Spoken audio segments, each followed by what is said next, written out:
yeah. I love my HBCU. And boy, I love it, love it. I love it, love it.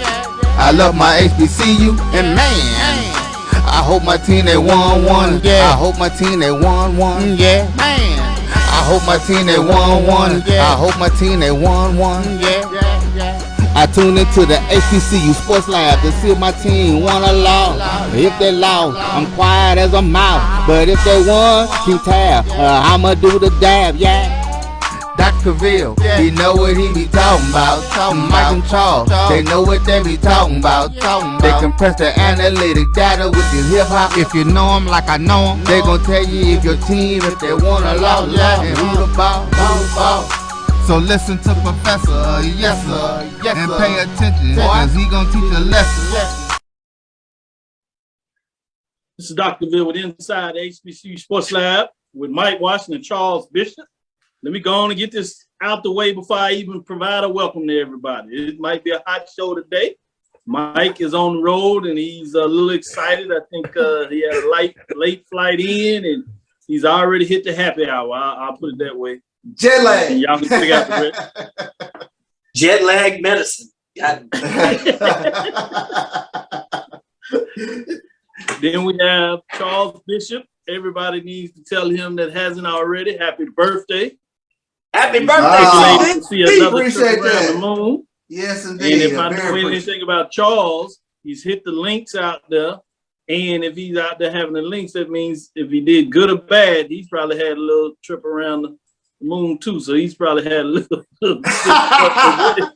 and a cigar. Got to do all three of them. He's supposed to do brotherhood smoke. Exactly. And a little sip of something. Sip of something. Exactly. Exactly.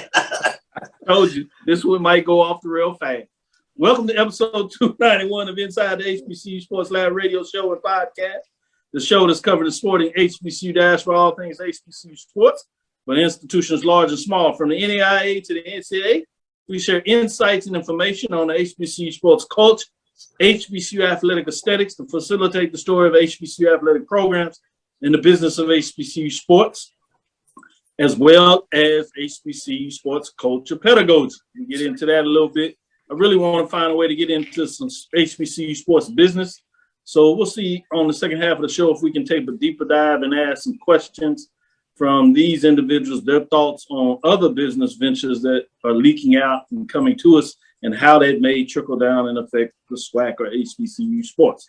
I'm your host, Dr. Kenyatta Cavil, along with my co-host, Mike Washington and Charles Bishop, filming from our home studios and sending a signal live to KCRH 1230 AM. Studios with the Texas Radio Hall of Famer, multi-Hall of Famer Ralph Cooper, the beautiful home of Texas Southern University from Houston, Texas. Again, obviously, Mike is on the road, so we're going to let him take care of that. Today's episode of Inside the HBCU Sports Lab is sponsored by THG Agency, LLC, THG Agency company that provides a sporting and educational consulting and data analytics. Before we get into it, let me do this the right way. Mike, obviously, we introduced and told everybody about what's going on, but I did want to know, how are you doing today? Oh, good, Doc. I mean, mess with this airline business, late delays. You've probably been hearing about them on the news. I got into Philly about 1:30 or whatever, so didn't get to bed till about 2:30, 3 o'clock in the morning. So other than that, I'm excited. I'm still excited. Start of football season. I'm trying to mesh my travel schedule with all of these games that are coming up. You're hearing about moves. Man, it's so exciting. The only thing that's pushed me through is hearing about the news of upcoming games and, moves that are being made. So all in all, all's well in the universe. Happy birthday to my boy CB. We need to be drinking right now. We shall, Mike. We shall. You know how we get down. Exactly. We get down. So let me go back to you, Charles, and ask you, how you doing, birthday boy? How's it going? I'm doing well. I want to thank everybody for all the well wishes today. I'm really appreciative for all the text, the inbox, and all the shouts out on my timeline. Like Mike, I've been traveling myself, with the pregame show. We're the only entity that has exclusivity in the Jackson State football practice. So I had an opportunity to catch some practices this past weekend with Jackson State, and I'll be going back and forth in terms of giving our fan base and HBCU fan base, a lot of camp notes. So stay tuned for that with the pregame show. Yep, shout out. Keep getting to work. I think y'all just crossed 15,000 maybe this past week or so. Yes, actually we did. I mean, we are shout out to everybody that has really subscribed to the pregame show. So appreciative. And I tell you what, we are close to another threshold with regards to views on our YouTube channel. So very appreciative of all the HBCU fans that are tuning in to catch what the pregame show has in regards to Jackson State athletics. Don't tell anybody the secrets. We need to put it in a journal article. That way you can get some points behind it. And the rest of it we're going to put in the consulting book. So just hold on. No doubt. Don't tell too many of the secrets. I got one more announcement. Congratulations to Dr. Cavil, man. Critical issues for athletic programs at historically black colleges coming up. What is it? August 25th. Who's on the speakers panel? None other than the dean of HBCU Sports, my dog, Dr. J. Kenyatta Cavil. They spelled your name wrong. They spelled it like, that ain't even how your family pronounces it either way. Cavil, they spelled it Cavil, or whatever. But congratulations to my boy who's sitting on the guest panel, August 25th, coming up, one of the guest panel speakers. Congratulations, Doc. I already just messed with you, but congratulations. I appreciate it. I'll make sure I represent for you all and all HBCUs and these lab listeners out there. Let me give them a shout out. Carol Killam, Ricky Burton is up in the building, says we in the lab, baby. Anthony Johnson said, Doc, where are you tailgating at for the classic? Man, I'm still trying to make arrangements in terms of what's going to go on for the tailgating. You know, I'm going to figure it out. Trying to make sure I get the suites taken care of because Mike, puts all the work on me to make sure the suite's taken care of. And it's amazing because when Charles is not doing the work with the pregame show, he finds his way down there in the hill. And next thing I know, he's in the suite. I'm trying to figure out how. But that's a different thing. But, it's his birthday, so we're not going to tell him. I know, right? Says happy birthday. Ricky Burton says happy birthday. Leonard Blow says, hey, Charles, Sudor Sanders is going to look like a bacon, egg, and cheese sandwich again in the celebration bowl if we get back. He did put the if in there. MEAC. We will get started already. That's all right. I don't understand how you're gonna be 6-1 in the MEAC. They only played 5 games, but I don't know. Maybe talking about the team that used to be in the MEAC or something like that. I don't get it. That's foresight. He look it up. He already looking at the celebration bowl. But he did use the word if, so he's not telling everybody. He's putting a little cachet in there. He believes they're going to get it done. That's Paige fair. Phillips has been named head coach. Yeah, we're going to go through some of these highlights, let them get into it. That's Chuck Hunt always giving us some great highlights and updates. G. Boom Holly's in here. Good evening, everyone. Says happy birthday to Charles. Anthony Johnson say, I may pop up at PV where your tent going to be. No doubt, we'll make sure we get that information. We're usually on the front of the main parking lot there. So it's easy to find. Space 35. Space number 35. Tailgate space number 35. Well, he just told the world. Come find us. David Nash, Lonnie Shaw says checking in from Aggieland. Lanny Shaw is on the building. A lot of people are saying congratulations to me as well, so I appreciate that. He said Anthony Johnson, old Dr. Mad Scientist. You know it is. LaShawn Harris, Wendell Davis, brother Wendell Davis is in the building saying congrats. Let's get back to it as we come up on it. Let's touch on a couple of news and we'll get into the second segment. We'll give some more news as well. Quite a few stuff out there and we'll take some deeper dives, get your thoughts on it, break it down. And then, like I said, we'll get into some business. Still want to get a chance to get in your top 3 quarterbacks. So we want to do a special on that. But Mike, what's hot out there? What's on your mind? Man, it's so much hot out there. So this comes to us from a source called Football Scoop. And then it comes online. So Coach Willie Simmons, Florida A&M, the Rattlers, don't get happy if you're in the background producing our show. I don't want to hear no stuff. So evidently Simmons is adding James Colsey among the other changes to the defensive side of the ball. Interesting, the timing, this announcement, so close to that game that's going to occur in Miami. So as Coach Simmons prepares to leave Florida A&M, into 2022 or into the season. And his fifth at the helm, he's making key moves on the defensive side of the ball. It's a unit that oftentimes really carried that team last year. That defensive unit for the FAMU Rattlers was unbelievable. So they had a narrow loss to Jackson State, 7-6, in the Orange Bowl Classic. So in advance of that opener, Simmons is tabbing Coach James Colsey as the Rattlers defensive pass game coordinator and corners coach. So this came up recently.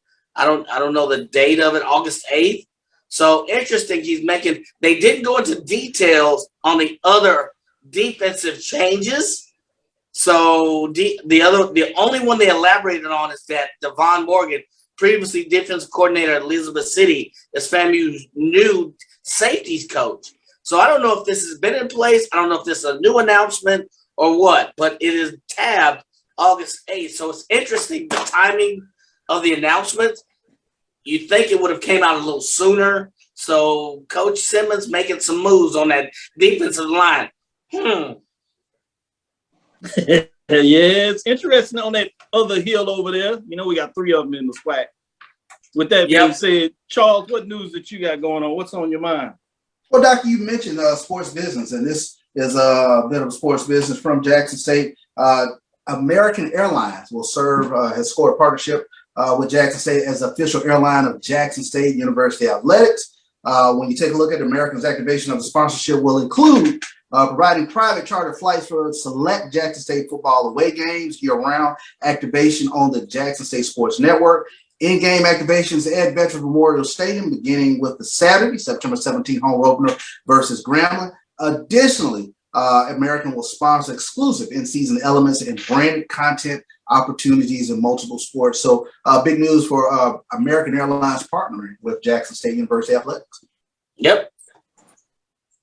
David, that's good stuff. Keyword I heard in there was charter. Yeah. Charter for some select football games. It's pretty big when anytime you can travel distances where you can take a charter. Certainly is beneficial. Maybe Miami. Should be interesting to see how that goes on and throughout the season. Jacksonville, as you go back to Florida, Houston, in regards to the game down there. So it's a good thing in terms of seeing continuous growth. And as you said, perfect business dilemma there in terms of what they're able to get done. Let me go back to the lab listeners because they hot and getting it done. They got some thoughts on the season. Lennon back in here says, how about it's Norfolk State and Jackson State in the Celebration Bowl? You all should do a show from Papa Do's Seafood Kitchen in Marietta on that Thursday. They should have plenty of tiger crab meat there if they lose another Celebration Bowl. How we going to do it before they get the crab meat? My goodness. And Papa Do's pays some of for these the things. sponsorship? Okay. Papa Do's next thing crab, I'm going to say, Papa Do's crab meat special. we need to get their sponsorship too. Yeah, got to get that sponsorship first. They lucky we put the name out there, big time as they are. With that being said, Edwin Moore says, good evening, Dean and the professors. Happy birthday to his homeboy. Shout out to Charles. Jerome. Appreciate that. Sutton is in the building from FAMU, the Rattlers, and the band getting out of there. John Jenkins.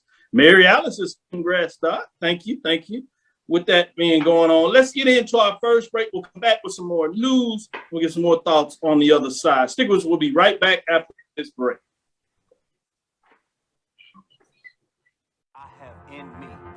Support the Black College Sports Network so we can continue to provide you coverage.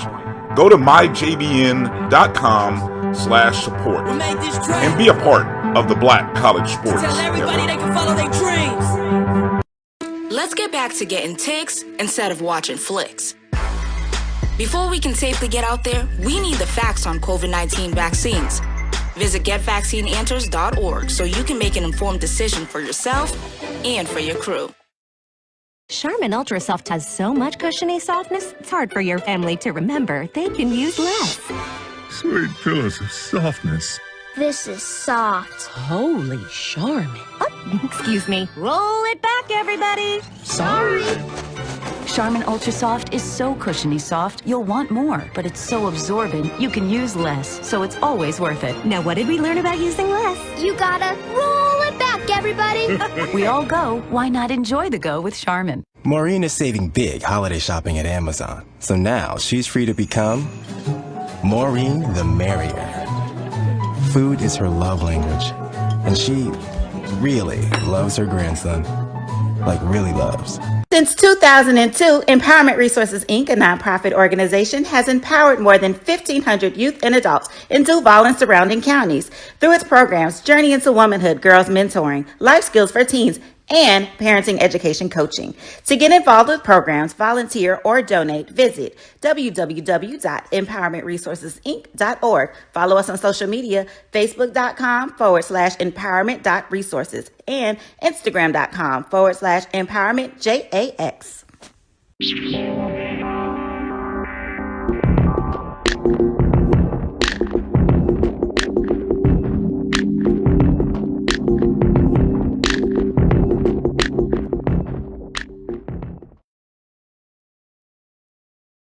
Press the analytic data with your hip hop. If you know them like I know them, they gon' tell you if your team, if they wanna loud, and who the ball. So listen to Professor, yes sir, and pay attention, cause he gon' teach a lesson. This is Dr. Bill with Inside the HBCU Sports Lab with Mike Washington, Charles Bishop. Jerome G. Selling asked a great question. Are we going to do the band poll again? Yes, we are. We will be kicking off the band poll, and we'll debut it right after the National HBCU Battle of the Bands. We'll get that information out there and get things going. So that's a big deal in terms of us starting things off with the band. Remember, the major part of the band is you got to get out there. You got to participate. You can't be the top band and you don't travel to games. You don't get on the road. Don't participate. You can't just be a solo band and you're not marching and having your band performance against somebody else at your home stadium. It's that old saying that says if a tree falls in the forest and nobody's there to hear it, did it fall? You're battling in the band and there's nobody there to watch the battle. Did it exist? Are you the best? No. So we'll get into it. We'll get a little more into that. So thanks for that question, Jerome. We're going to keep bringing that. We're going to bring it as it has been a pretty big request. Go ahead, Mike. That was deep. No, thank you. Thank you. I tried. Well, so let me go to you, Charles, since I'm finna turn off this man's mic. I told you he that was real deep, Doc. Wow. I knew it was for real. Charles, say what news you got out there, man? Oh, let's go to this. And I think one of our lab listeners, they mentioned it, but Grambling State, they named a new volleyball hire, and that is North Carolina Central assistant coach Paige Phillips. She's been tapped to take over the Grambling State volleyball program. This is a statement from her. We are very excited to welcome Paige Phillips to Grambling State University to be our new next head volleyball coach. And that comes from Director of Athletics, Dr. Travian Scott. She brings a level of excitement and a wealth of knowledge to our program. She played at an HBCU and coached under one of the best volleyball coaches in Jody Brown at North Carolina Central. I am thrilled to be able to bring in a talented coach as we transition to move forward. So new head volleyball coach at Grambling is Paige Phillips. Well, remember about a month ago, Grambling being able to get a coach in there. What'd you say, Mike? I said, remember about a month or so ago, who was it? Chelsea Lucas. Yeah, Chelsea Lucas was let go, and Grambling was all in the headlines, all in the spotlight, because she basically let go of a few players. I think the story got spun around 20 different ways past Sunday, but basically she drawn near athletes and parents after she dropped all 19 players from the roster. So obviously Grambling tried to put some measures in place to save face, and she was let go, and kudos to Grambling to find a replacement. But you wonder about the PR damage that was done in place, and could they recover? So speaking about marketing your program and trying to recover. Yeah, because HBCU Sports just put out an article that's talking about there's still some concerns about scholarships. I will say this, that the reporting talked about all of the players being cut. It wasn't all of the players that were cut, first of all. Exactly. They didn't give us so many scholarships as you're alluding to. Everything was in different ways. But just to get some information out there, that many of them will walk on. If you know anything about the NCAA, walk-ons try out every year in terms of their ability to come back because they're not on scholarship. They're not even part of the APR measures.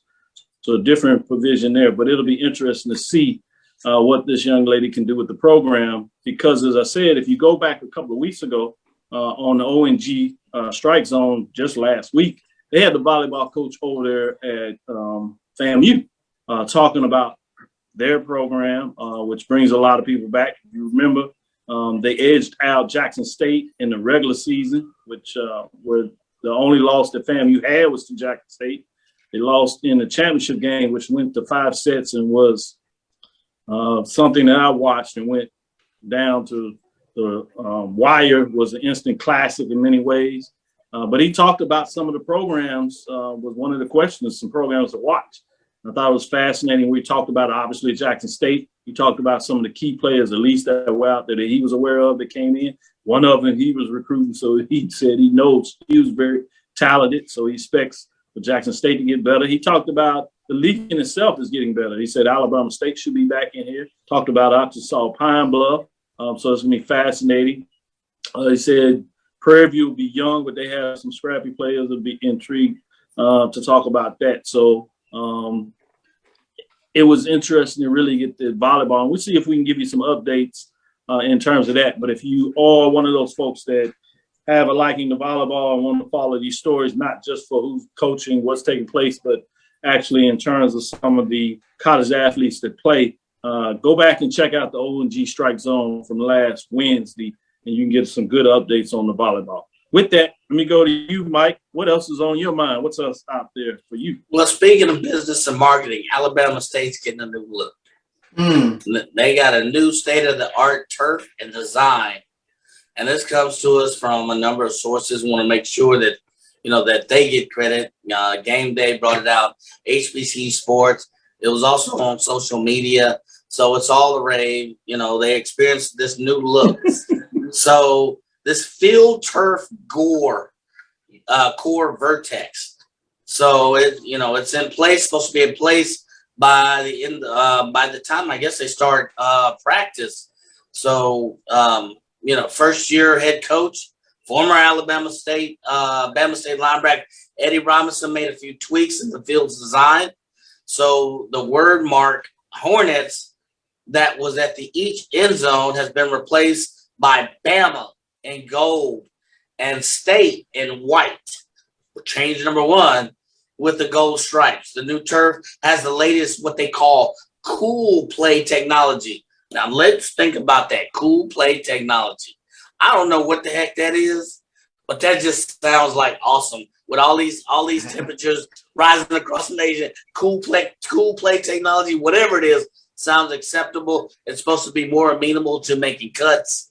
So it will also increase the safety and maximize the performance of student athletes playing on that field during practices and games. So Coach Robinson stated players are excited with the new look, playing on the new surface. It's a great marketing tool. So, and in his words, he's plating this as our house, a true home field advantage. With the change in the wording, the change in colors. So a nice little ploy. It's something that I would push out a little bit more. So the old Bama State spirit resonates with Hornet fans with all generations. So good look, good move, great presentation. So good move by Alabama State. So nice move by the Hornets. Yeah, Dr. Jason Cavil putting into work as you talk about those future projects. New track service at the Houston Markham Complex is supposed to be coming up. Don Oliver Acadome video floor and weight room. Barbara Williams softball complex padded outfield wall. Wheeler Watkins baseball complex padded wall, Lockhart Gymnasium, branded volleyball floor. Seeing a lot of athletic directors putting in a lot of work across. You know, obviously we come on here week to week and we'll talk about some, you know, turf here. I think G Boom Holly just talked about Tuskegee getting new turf going in. Across the landscape, you've heard various programs with updates. You see what's going on at Jackson State with new updates that they have with the practice facility, new locker rooms that we talked about a couple of weeks ago.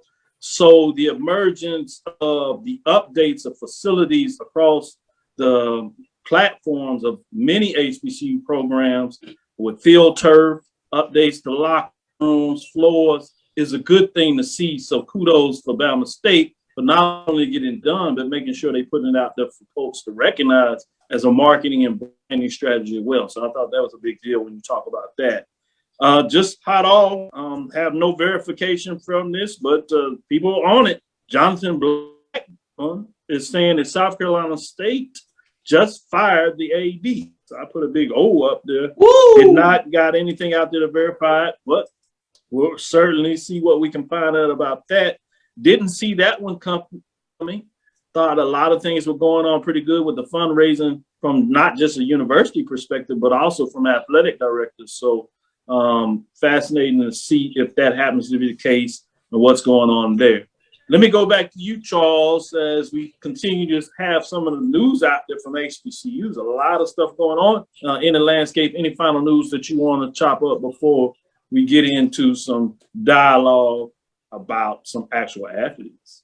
Sure thing. This comes to us from HBCU Game Day by way of NBC Sports. NBC Sports will present the HBCU Pigskin Showdown, college football all-star game for student athletes from HBCU institutions on Saturday, December 17th at 12 o'clock Central, 1 o'clock Eastern on the Peacock and CNBC channel, taking place at Marion Military Institute, Marion, Alabama. The HBCU Pigskin Showdown provides a platform for athletes to showcase the talent of a nationwide audience and perform in front of NFL scouts. The inaugural HBCU Pigskin Showdown in 2021 featured 84 of the top HBCU players competing in front of scouts from 16 NFL teams. So this is a statement from the executive director, Chris Williams. This is a great opportunity for HBCU prospects to get even more national exposure. We're excited to be in the Black Belt region of Alabama and happy that histories of Marion and Selma, Alabama will be on display as we provide a stage for young athletes. So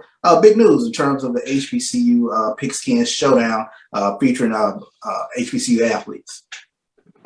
Great points. Great points. Continue to be great points. I'll take this little veer off a little bit to talk a little bit about the business. I think Jeff puts out here. So assistant coaches and coordinators can leave at any time. Defensive coordinators just got hired June, and now he's at FAMU in July, August. Contracts must be flexible. Great point and great question as you put out there. At the HBCU level, many of the FCS levels, you have your head coaches with contracts, but for the most part, you don't find defensive coordinators or offensive coordinators with contracts. Very rarely do you see that until you get to the FBS level. And at the FBS level, Power 5 levels, not only do you see offensive, defensive coordinators with contracts, as well as the head coaches, you also see some position players that are able to get 2 or 3 year contracts, so there isn't so much movement. But to your point, yes, since you don't have contracts, you know, these are at-will employees, so it's not very challenging to get rid of coaches for whatever reason, which means it's also not hard to bring them in from a different place because they're not usually on a contract wherever they are. So good point, good question in terms of the transition, you know, the churning, as I say, for conference, you also see the churning for head coaches because you don't have contracts. What I've seen out there is contracts for head football coach, obviously, men's basketball. Over the couple of years, maybe 10 years now, you've seen contracts for women's basketball. And most recently, you started seeing contracts for baseball coaches. My understanding that Grambling is probably getting ahead of the curve as they're starting looking at doing contracts for offensive and defensive coordinators and other coaches such as volleyball, softball, which would be a new norm at the FCS level and certainly for the SWAC and HBCU. So keep your eyes on that as things continue to change around the landscape. I think that's very interesting to see what does that do in regards to keeping and retaining coaches, as well as making sure that you do not lose coaches either.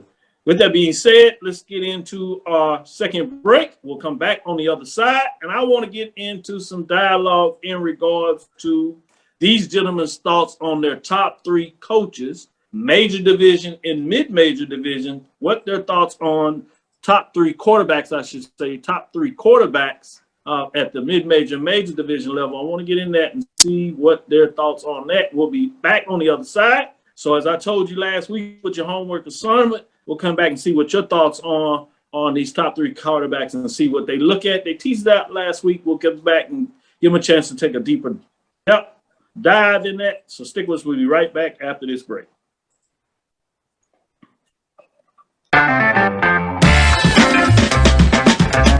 Your ad could be ran here. MyJBN.com/support. MyJBN.com/support for more information.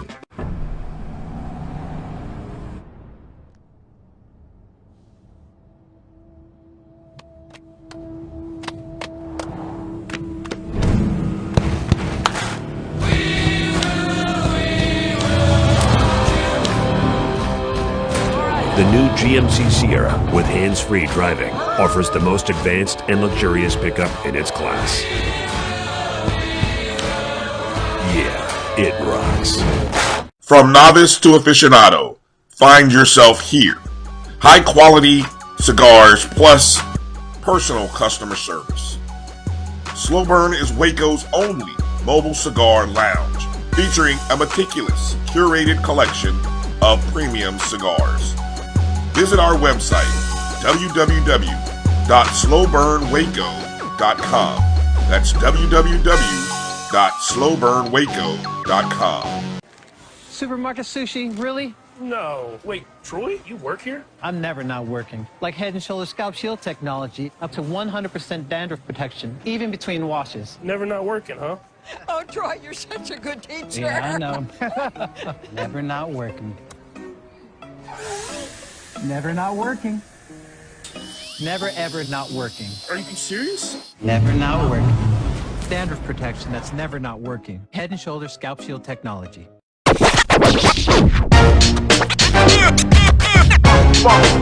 It's like a loot machine. All around town, trying to get down. Press the analytic data with your hip hop. If you know them like I know them, they gon' tell you if your team, if they wanna lose, and who the ball. So listen to Professor, yes sir, and pay attention, cause he gon' teach a lesson. This is Dr. Bill inside the HBCU Sports Lab with Mike Watson, Charles Bishop. The professors are in the building that's putting in work, and now we get them to go to their old data to see what they're talking about now. Let me start out with Charles in terms of the mid-major division. I want to get your top three quarterbacks. You can do it from descending order, 3 to 1, and tell me why you rank them, what goes into why you would talk about a quarterback being top 3 at the mid-major level. Let me know what you got, Charles. I think two things that I kind of take a look at with a quarterback, and it's the two types of quarterback. Number one is the consistent quarterback, the quarterback that is accurate, that can make plays with his arm from the pocket, and it's just a field general. I love that quarterback. And then you also have the sit on the edge of your seat guys, the playmakers. So you have two types of quarterbacks that we see both at the mid-major and major level that I think can get it done, and they're just exciting to watch because they incorporate all the qualities that you like to see in your quarterback in terms of being a field general. So from a mid-major level, the guys that really stood out for me were Kari Lane at Fayetteville State. He is one of the, I think, the top quarterbacks there with regards to what he's able to get done in CIAA. You have Eric Phoenix at Benedict College, who's another great one. who is a very consistent quarterback, who also is sort of a dual threat guy. And then you have probably my top quarterback is Deontay Bonow at Albany State. So when you take a look at him, he's already tabbed preseason offensive player of the year. He helped Albany State to a 10-2 record last year, 7-0 in the SIAC. Finished the season with over 1,800 yards passing, 19 touchdowns. He also had 3 games in which he passed for at least 3 touchdowns. So he's one of those guys that's going to have Albany State in the mix. They are, in my mind, I think one of the top teams at the mid-major level that really, Dr. Ville, you will probably might be calling on Albany State in terms of presenting that trophy again with regards to the top team at the end of the season in your poll. So Deontay Bonow is a name that I want everybody to keep their eyes and ears out for this upcoming season. I like the way you think with Deontay and what he's doing at Albany State. Top 25 team in most polls coming out there at the Division II level. Top the polls for many mid-major program polls out there, HBCUs. And those that do the split polls, you see them in the top 10, giving some indication. What I have some interest in is what you talked about in terms of Fayetteville State. Can the quarterback get it done with Bowie State, all the changes we see up there? Can Fayetteville State, with this quarterback leading that program, do you believe he can get over hump? You already talked about what you think Albany State is going to do. They're going to find a way to hold up the trophy in the championship game. Makes a lot of sense for most people. But I want to know about the CIAA and Fayetteville State. Can he get it done? They've been knocking on the door. They've been knocking on the door for the past few years in terms of getting to the championship game. But there was that 600-pound gorilla named Bowie State sitting right there in the way. But this could be defense is not going too much. Yeah, the defense is not going, but we'll see. They did lose the coordinator. Yeah, exactly. Should be a very interesting year to see if there is a team that can get over that Bowie State hump. Yeah, I'm going to have my good eye, as they say, looking over there in the CIAA to see what's going on weekly in those races. But let me go to Mike. I want to see his mid-major top 3. See how much you're in line with Charles, or do you think Charles don't know what he's talking about? Break down why you say these should be the top 3 quarterbacks. What do you look at, Mike? Well, I think I'm pretty much in alignment with CB. So I'll start with number 3, and it's one I don't know that's not on many people's radar. Michael Huntley for Lane College. Yes. He's off the radar kind of, but in 10 games he played one less than Deontay Bonet, who was my number 1, by the way. But he had 109 completions, 100 on 170 attempts. He had 1,644 yards total. His efficiency is 170%, which is a higher percentage than Deontay Bonet. Oh, by the way, who was preseason all-conference number 1 choice. So I think your sleeper is Michael Huntley for Lane College.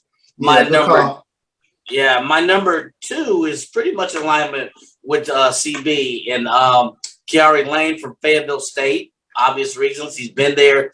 He's got the pedigree. And, of course, Deontay Bonet is my number 1 choice from Albany State. Make sure I say that right. I don't want to hear no emails. I don't want to hear no texts or whatever. But, I mean, the junior quarterback, he was a junior starting quarterback. What was he, 10-2? So he's got the pedigree. I think CB alluded to it. He was, 1,896 passing yards, 19 touchdowns. He's got to be the number 1 hands-on favorite at the mid-major level. So those are my 3. Michael Huntley is somebody you got to watch out for. Interesting that you go in that direction. Didn't hear anything about Raquan Washington over there with Langston. I do like the way you thought. I know there's been some change-ups, but we kind of forget about Langston over there in the West NIA. I'm interested to see what they're able to do. I'm hearing there's some changes in the quarterback, so we'll see what that looks like. But I'm always interested in what their program is able to do overall, and they tend to be able to find a good quarterback to hold it down. So that's one that I would kind of put in there and stay out there. I'm going to stay with you, Mike, in regards to the work that you put in. Let's go to the major division. You broke down the mid-majors well. This is where a lot of folks are excited. And a lot of quarterbacks, some of them young, some new ones. But where are you going with the major division with the top 3 quarterbacks? What do you say, Mike? Woo! I got to go with the preseason guys. So I'll start with my number one, Sudor Sanders. But you know, what can you say about it? You know, in 2021, he had almost 3,000 yards passing. So his efficiency rating was off the charts. So why would he not be the number one choice? Just on statistics alone. And there were some games where he even struggled and had that kind of efficiency. So I go with Sudor Sanders as my number one. My number 2 is Richard Davies from North Carolina Central. Same type of numbers, but his efficiency, and if you've seen this kid play, Dr. Cavil don't like it. He looks the part of a quarterback. What do I mean? He makes key decisions on key plays. I saw him a couple of games where this guy was calling audibles. He made some plays that were off the cuff. You can't measure this in a stats book. He had the stats, but I don't throw the stats in it because you only have so many teams in MEAC. So that's why you don't hear me spouting his numbers. But if you see this guy play, he looks the part. He meets that eye test. Of course, he was in the preseason numbers, but he looks the part. And then, and he's actually my number 3. My number 2 is Andrew Body for an even. He was always number 2 or number 3 of the SWAC and passing percentage. You give him the weapons. I look for him to be one of the top quarterbacks going into 2022. Andrew Body is going to be something special. If they can just get a defense to keep this kid on the field more, Andrew Body's going. I have an honorable mention and a question mark for Quincy Casey. What can he do? He has a chip? He has a chip on his shoulder. He wants to prove something. So can he step up? And will he be the quarterback? Exactly. That's the question. Will he be that dude? So I have a question mark by him for like number 4 if he's the quarterback. But he's got a chip. So he's going to play with a purpose. So I like that. Mike goes off the board, number 4, just outside to somebody that's in a quarterback battle. That's fascinating to see what that looks like. I'm intrigued to see what Charles has to say because I have somebody out there. I want to see if they get in the top 3. I know that's tight. When you're talking about top 3, that's like the middle stands. 1, 2, 3. It's not a lot of room, and it's not saying folks should be in the top 3, but it's interesting. It's tough to get in there. So, Charles, what are your thoughts on this top 3?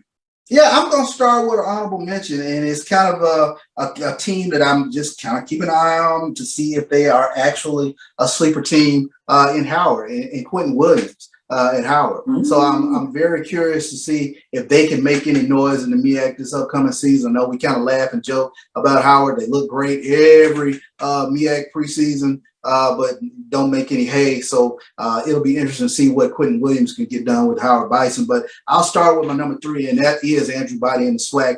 When you take a look at his numbers, he threw for over 2,000 yards last season, rushed for over 600 yards in only 10 games, 11 touchdowns, and get this, Doc, only 4 interceptions. So they have a great piece in terms of Andrew Body for this Texas Southern offense to really make some noise over there in the SWAC West. The $1 million question is, will they have a defense this upcoming year that can stay maintain with the Texas Southern offense? Because I do think the Texas Southern offense will be able to put up some points. My number 2 quarterback, Mike mentioned him, but Davies Richard at North Carolina Central. True dual threat quarterback, over 2,400 yards of total offense in 2021, threw for 2,100 yards, became just the 2nd quarterback in North Carolina Central history to register more than 2,000 yards passing in consecutive seasons.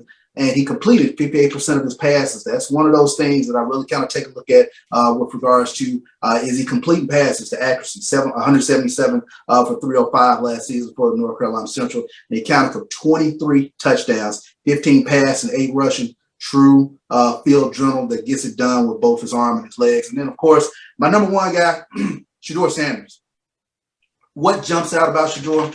Completed 69% of his passes for 3,231 yards as a freshman, 30 touchdowns in 13 games, only 5 interceptions all season. He's a true field general. He protects the football, gets the ball out, and he has some weapons. He has, I think it's going to catch a lot of people off guard, the number of weapons that he has at his disposal this year. Jackson State's offense could be truly scary. And he has gotten bigger. You will notice he is noticeably bigger, stronger this upcoming season as we go into the season. But we talked about his arm strength as a freshman. I can guarantee you his arm strength has increased for this upcoming season. So it'll be interesting to see what Sudor Sanders can do this upcoming season with Jackson State. But he is my number one quarterback coming into the season. Absolutely. That is frankly a scary thought, what you just said. The man got bigger, arms stronger, and more weapons, including a better offensive line.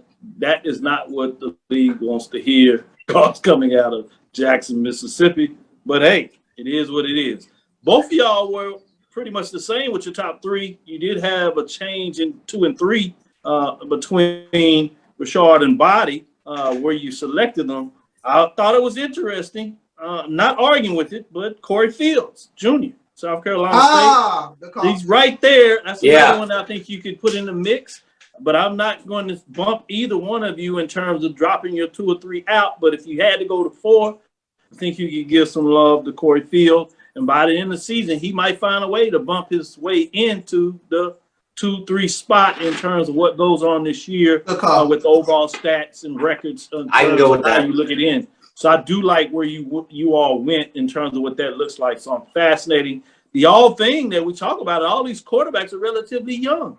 So we'll get to see them, if you think about, for a couple of years. So it's going to be fascinating to see about their maturation as they continue to start off where they did really well as young quarterbacks coming into the fold and leading their teams to really quality seasons, all except for Texas Southern, but still did some updates in terms of what Body has done at Texas Southern compared to what they've done in the past. So it's going to be fascinating to see what that looks like. Let's get into our third and final break. We'll come back on the other side, and I want to talk a little bit of business and see your thoughts in terms of some news that are sneaking out there in the public space and see how it may affect HBCU programs as well as HBCU conferences, if you'll allow me to use that frame, including the SWAC. Stick with us. We'll be right back after this last break. Thank you guys for what you do for HBCU athletics. This is a fantastic avenue for all of us. This is our ESPN, so we love what you guys do. Brian, AD, Roy, all you guys at BCSN. We really appreciate what it is that you guys do for us.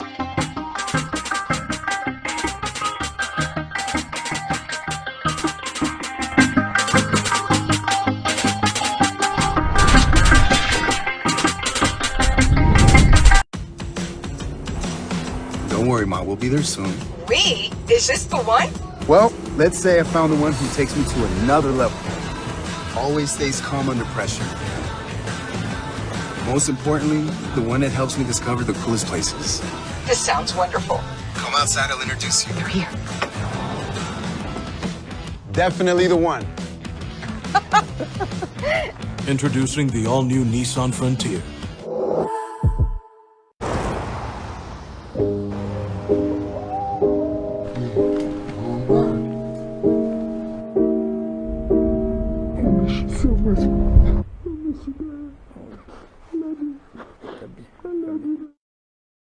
At CDW, we get speed as the new currency of success. Our team spends way too much time tending to outdated applications and software when they should be focused on driving application agility and innovation. CDW Amplify Development Services modernizes software and application development to help accelerate innovation and digital transformation. So you mean building new applications, UI, and mobile interfaces? Well, you said you needed to innovate more quickly. Oh, so he's a listener.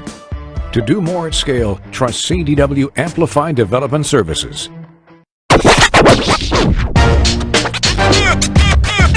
It's like a loop machine. All around town, trying to get down. Press the analytic data with the hip hop. If you know them like I know them, they gon' tell you if your team, if they wanna lose, and who the ball.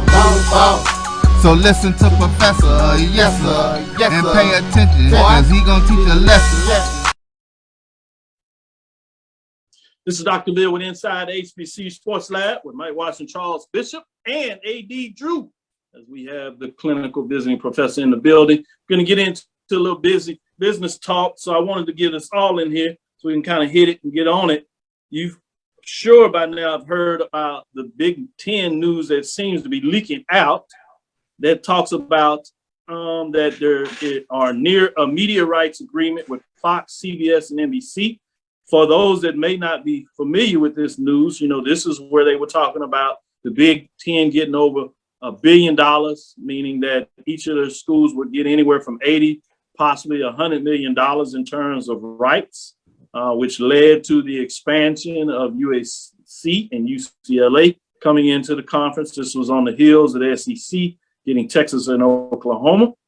But I wanted to talk about the arrangements. Also, the big news is that ESPN, ABC is out, it looks like, in terms of them not wanting to get into it. And some of the numbers that are floating around are like that ESPN was projected to have to do like 7 years of 380. They kind of balked at that. But you're hearing news of like 340, 320, 350 in terms of NBC, in terms of what they may be putting on the table. The point I wanted to get in terms is not so much about this deal, but what does this mean going forward when you know in the next couple of years that the MEAC SWAC deal up with the SWAC, you obviously heard about SIAC signing the deal. They got a new commissioner. You see this as a trend. You have the one side where you have SEC going with ESPN for everything. Now you got the other competitive framework with Big Ten splitting their rights out. More familiar what you see probably on Sundays with the NFL. I'm gonna start with you, Charles, in regards to, you see this as maybe a trend going forward, with this matriculate down to the FCS level. You just heard a deal with a Division II, the Greater Western Intercollegiate Athletic Conference, that signed the largest streaming deal. You hear about the Colonial, they're up in terms of doing a streaming deal as well. We've heard about the SWAC in terms of a streaming second rights deal, if you would, essentially, is what it's gone to in regards to potentially being out there with Byron Allen and HBCU Go.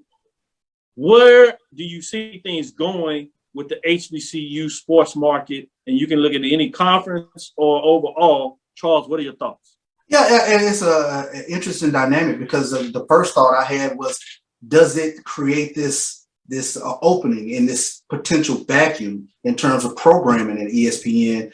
And does that vacuum in turn allow for teams at the FCS level to look at becoming FBS in some manner, and allowing this television this television bubble to help them in terms of going over the edge into what we know as FBS. So those were the initial things that I kind of thought about in terms of, does this actually create this vacuum for the SWAC and the MEAC to look at, so to speak, going where the money is. And the money we know is a television, the money we know is at the FBS level.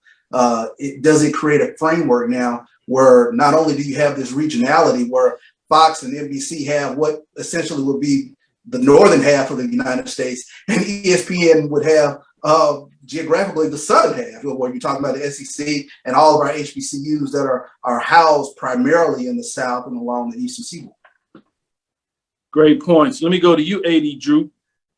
From this perspective, streaming-wise, streaming has come in there. You talked about maybe Apple getting into this. Obviously, you got ESPN Plus in terms of what they're doing of being aggressive. Flow Sports is out there in terms of what they're doing at the FCS Division II level in high school. You have Apple, as I said, and some other ones trying to get into the streaming side. What are your thoughts about the streaming side pushing the issue with the linear side as these money seems to continue to increase? Where do you think HBCUs fit in that platform when you look at streaming as well? You know, it's amazing, Doc, that you actually took me down the road that I was thinking about when you posed this question, was the streaming side of of this issue, because the deal that you heard with the Big Ten, you don't see anything about digital portion. It's all linear that you're reading about right now. Whereas we know ESPN is big on pushing the digital portion, the streaming portion of it. Commissioner Charles McClellan point blank said, some of our games had bigger numbers streaming than other people had on linear, which shows you the framework that's out there. Now, you mentioned all those. Couple of the ones you forgot to mention were Yahoo and Amazon getting into it. I believe Amazon has picked up the Thursday night package on the NFL, which shows that they are trying to be a player on the professional level. We know Yahoo has done some of those early, picked up some Sunday games, the games in London and a few other places. So, given the success that the SWAC has had in the digital space, which of these streaming services will be the one that decides they want to step into the HBCU portion of it? Like you said, ESPN has the South with the SWAC, the SIAC, and the SEC. Who wants to get that market? How valuable is that market for someone, or do they take that Eastern Seaboard with the CIAA and MEAC and focus their attention on those in the digital platform? Points when you break it down in terms of the digital platform, because one of the reasons they said that ESPN went out is because NBC and possibly one of those other ones that you talk about, Apple, Yahoo, it looks like Davey be getting the streaming rights, and ESPN wasn't allowed to get the streaming rights, which, as you said, are pushing for the ESPN Plus. One of the reasons they said they built that was not just how much, but the fact that they weren't going to get any or hardly any in terms of the ESPN streaming platform. I'm going to go to you, Mike, with the business perspective of this in terms of data points. Everything that you've seen and read going forward, what we see used in terms of the business and the data points that you're crunching, what is on your mind when you read all this information? A couple of things come to mind. One is kind of strategic business alignment. And if you go back to just the Big Ten deal, you know, the Fox would carry the noon portion kickoff, which is a big part of college sports now.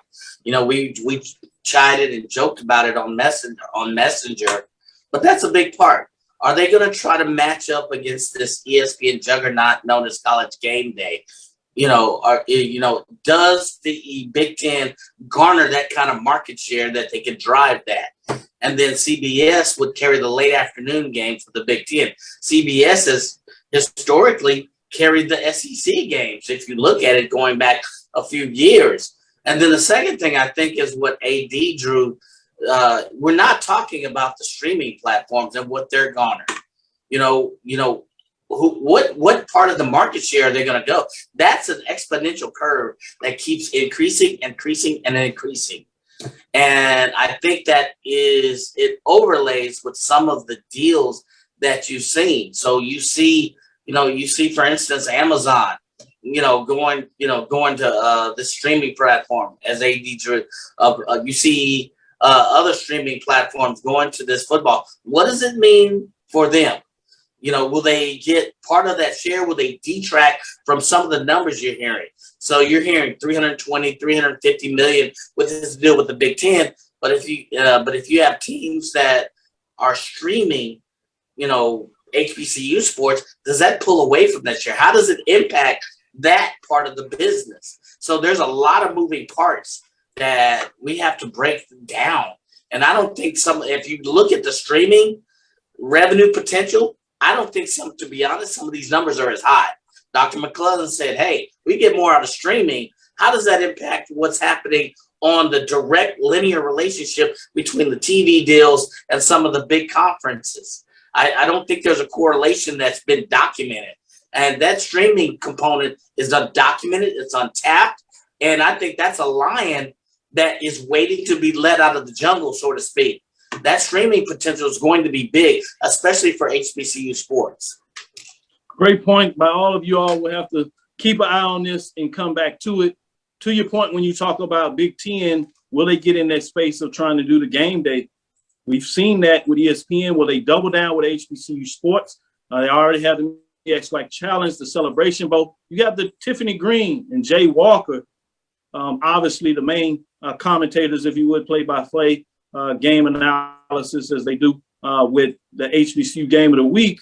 But they also have their own version of an HBCU game day show that they do. Will they find a way for that to be on the ESPN channel as they get into ESPN Plus, where ESPN double down, and how will that work? And will you get some of these other programs from HBCU Game Day inside the HBCU Sports Lab? The pregame show has showed us an entry in terms of the format of how you cover pregame shows in terms of what that looks like. So Game time show that we're going to be doing this year. The Game Time show in terms of what's going on there, obviously, in those platforms. So it's going to be fascinating to see how this market continues to move forward in very dimensional platforms. That'll do it for us. Thank you for listening to Inside the HBCU Sports Lab. Make sure you share our podcast with your friends and colleagues. I'm Dr. Kenyatta Cavil, the Dean of HBCU Sports, coming from inside the lab in the College of HBCU Sports with Mike Washington, Charles Bishop, and A.D. Drew for this last segment. Again, we want to thank you for listening to Dr. Cavill's Inside the HBCU Sports Lab with Mike Washington, Charles Bishop. We'll be back on Thursday at 6 o'clock Central Standard Time. Make sure you tune in to check us out. We look forward as we discuss the latest in the lab. Follow me, Dr. Kenyatta Cavil. That's Twitter, Facebook, and Instagram, DrKenyattaCavil. That's Inside the HBCU Sports Lab 1 on Twitter. Facebook and YouTube is Inside the HBCU Sports Lab. Dream big. Continue to move forward. We will talk with you soon. Charles? Of course. Mike? Lecture. A.D. Drew? Happy birthday, CB. Dismissed. Happy birthday, Thank CB. you. Enjoy it. Happy Appreciate birthday. Drink one for your boy. Up to it, down.